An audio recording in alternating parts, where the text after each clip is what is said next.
we go through. Then we got profit sharing plans.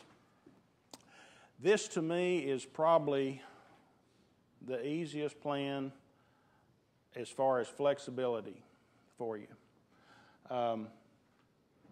If you're running a job and you wanted someone to be in the plan, you can hold them out for 2 years. So you pretty well know if they're going to be a good hand or not.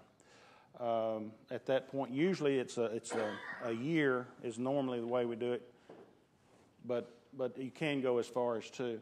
On this, you would have entry requirements of 1,000 hours. So if you have 1,000 hours of service in a 12-month period, and you can have entry dates of like a January and a July entry date.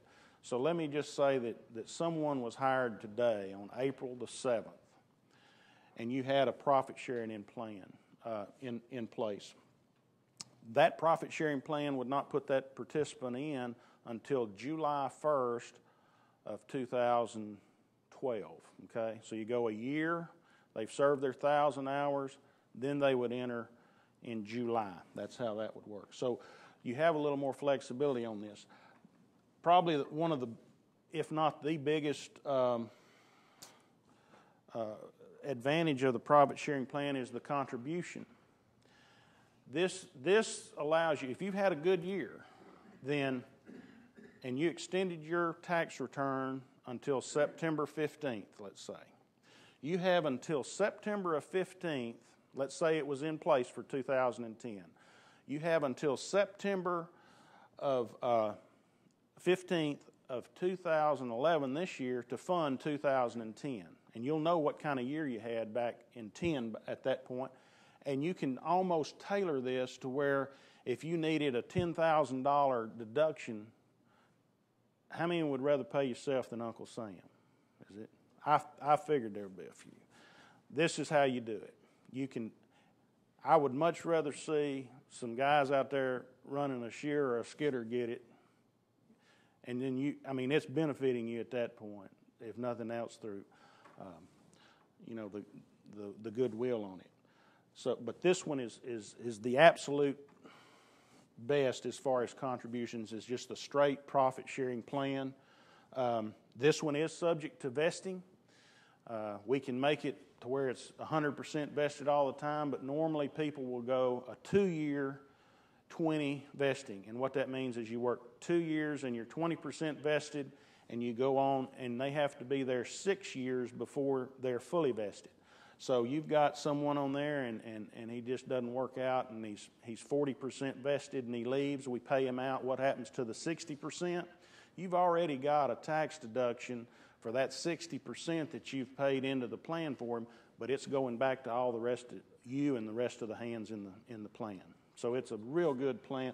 We use a lot of profit sharing plans for this type of an endeavor, whether it's a garage or whatever. It just works good for a small business. Is what I'm getting at. Distributions, we touched on forfeitures. Distributions are made usually after, depending on how often you want to allocate this, we do that after the end of the year, and it's going to be subject to a mandatory 20% withholding if they take it and go buy the bass boat. I paid one out this week. They had $69,000 in their retirement account, and they were 45 years old. They took the money, less tax. They were under 59 and a half. They're going to get a 10% penalty thrown on top of that. They're paying 30% to go buy something that's going to be worn out in 5 years.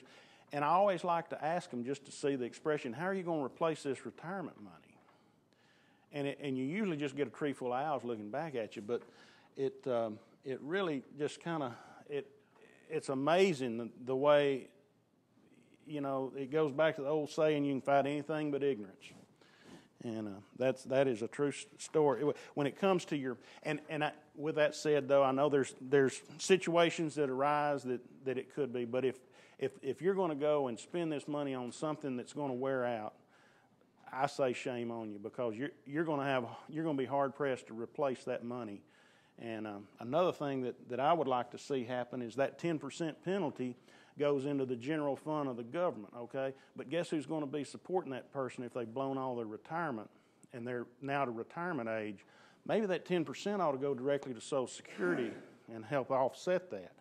But that's for another day to discuss, okay? Okay, and then we have, now we're adding a feature of a 401k. And people say, well, I've got a 401k. Well, if you got a 401k, you've got a profit sharing with a 401k component on it, is what you've got. It's basically going to be the same as the profit sharing plan. Your deferrals are the difference. This is where you put in money pre-tax up to $16,500 can go in out of your paycheck throughout the year up to that point. Of course, it can be less.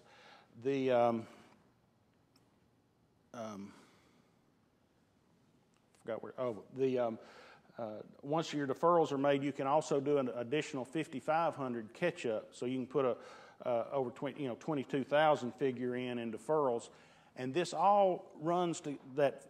Just like the SEP, you can get 49,000 in this plan, plus the additional 5,500 catch-up under the 401k plan. So this one will let you put the absolute most in.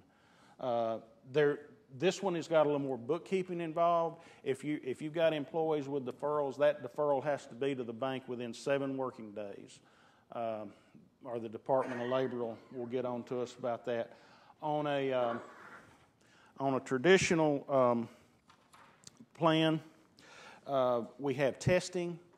That means if you've got categories of workers of highly comp and non-highly comp workers, and if it's a tested plan and it's not the safe harbor, which I'll get to in a minute, then it's going to limit how much the highlies can put in. You can't put in, all the money and then your hands have to, not get the same benefit. But under the safe harbor plan, we basically talking about everything. But if we have a safe harbor plan, you can put 3% across the board of participants, and they had to have been there a year, 21 and so forth. But if you put 3% across the board into everyone, then the owners or whoever wants to put in the 16.5, they can do that. We don't have to worry about the testing at that point. But the more popular way is a match situation. So you could have a profit sharing plan, and you say, okay, it's some of them call a players only plan. We're going to match you dollar for dollar up to 4%, and we just elect not to do the profit sharing component of it. So it's a straight match plan, but you can have the match as well as the profit sharing component. It just depends on how you would like to set it up. But like I say, this would be something that you'd want to set one-on-one with whoever's going to set your plan up, and we would be happy to show you the different ways to do that. But that would allow you probably the safe harbor plan on a smaller employer, say under 20 employees. The safe harbor plan would have to be the way to go to maximize the benefit of it. Okay. I'm going to finish up with some other considerations. Of course, number one is going to be your investment choices, and that can be as wide open as you want it to be. Stocks, you either love them or you hate them. You liked them last year, but if anyone had any in 2008 and 2009, I bet you got a different story about it. Whatever you do on investments, make sure you know how the folks are getting paid, okay? I would just say that would probably be, you want to be comfortable that you're getting the best bang for your buck as far as that. And that's one of the hot topics now of the government are the fees involved with this. And you want to make sure that you're getting that as reasonably as you can. Beneficiary forms. All of the plans that we've talked to today have got a beneficiary would need to be designated. If you don't designate a beneficiary, the state's going to tell me who that is. I'll give you a horror story, and I'm still working on this one. I had a participant going through a divorce.